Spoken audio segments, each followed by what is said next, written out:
নমস্কার। সবাইকে যথোপযুক্ত শ্রদ্ধা, আন্তরিক শুভেচ্ছা জানাই। আজকে যে বিষয়টি নিয়ে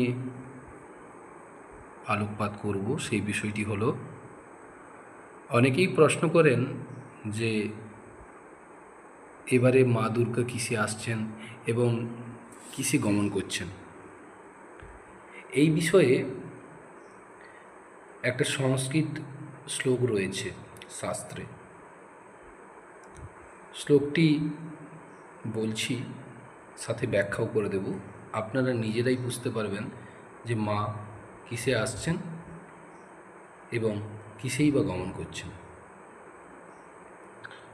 শ্লোকটি হল, রবি শশী গজারূঢ়া শনি ভৌম স্তুরঙ্গমে গুরু শুক্রে চ দোলায়াং বুধে নৌকা প্রকীর্তিতা।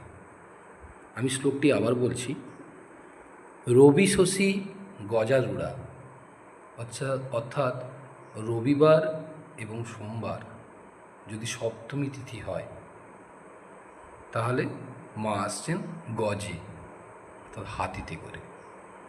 শনি ভৌম স্তুরঙ্গমে অর্থাৎ শনিবার, বুঝতেই পারছেন আপনারা, শনিবার, এবং ভৌম অর্থাৎ মঙ্গলবার, স্তুরঙ্গমে মা তাহলে ঘোড়ায় আসবেন। গুরু শুক্রে চ দোলায়াং অর্থাৎ বৃহস্পতিবার এবং শুক্রবার মার দোলাতে করে আসেন। বুধে নৌকা প্রকীর্তিতা, বুধবার হলে মা নৌকায় আসেন। সবাই শ্লোকটা মনে রাখবেন, তাহলে নিজেরাই বুঝতে পারবেন যে মা কিসে আসছেন। থ্যাংক ইউ, সকলকে অনেক অনেক ধন্যবাদ।